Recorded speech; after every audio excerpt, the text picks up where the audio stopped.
Hello les amis, je vous retrouve pour une nouvelle vidéo sur le football européen et la Ligue Europa 2025-2026 et je vais vous présenter le débrief en statistique du match Dynamo Zagreb contre Fenerbahçe, un match qui avait lieu ce mercredi 24 septembre 2025 pour le compte de la première journée et un match qui s'est terminé par la belle victoire du Dynamo Zagreb, 3 buts à 1. Alors dans cette vidéo, on va revenir sur les buts de cette rencontre, mais surtout sur les statistiques des deux équipes pour comprendre un petit peu le déroulé du match. Et on terminera la vidéo par un aperçu des prochains adversaires pour ces deux équipes dans cette compétition.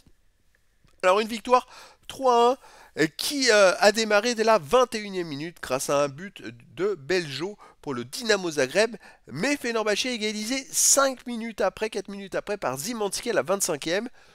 À la mi-temps, il y avait un partout. Début de deuxième mi-temps, Beljo a marqué un deuxième but pour le Dynamo Zagreb à la 50e minute. Et puis après, je dirais qu'ils ont un peu déroulé et ils ont même marqué un troisième but à la 95e minute par Bakrar pour une victoire plutôt facile du Dynamo Zagreb.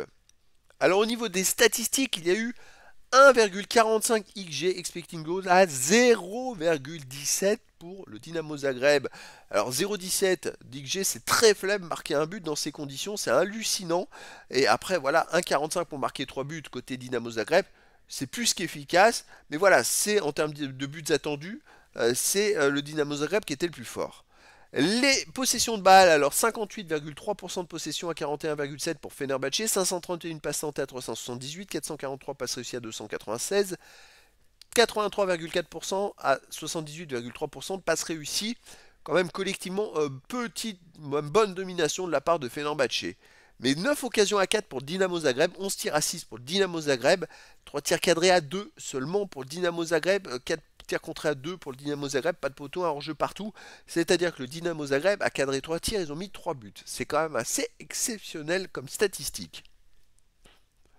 Et Fenerbahçe, ils ont tiré 2 fois cadré, ils ont mis un but.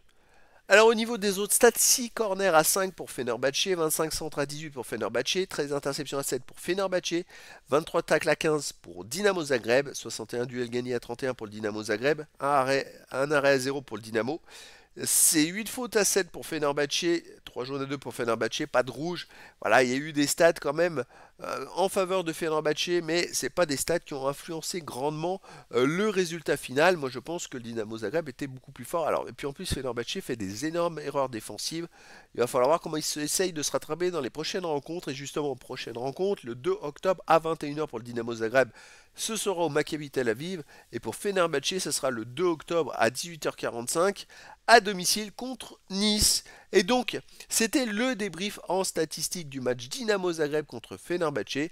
Un match qui s'est terminé par la belle victoire du Dynamo Zagreb, 3 buts à 1. Voilà les amis, je vous dis à très bientôt pour une nouvelle vidéo.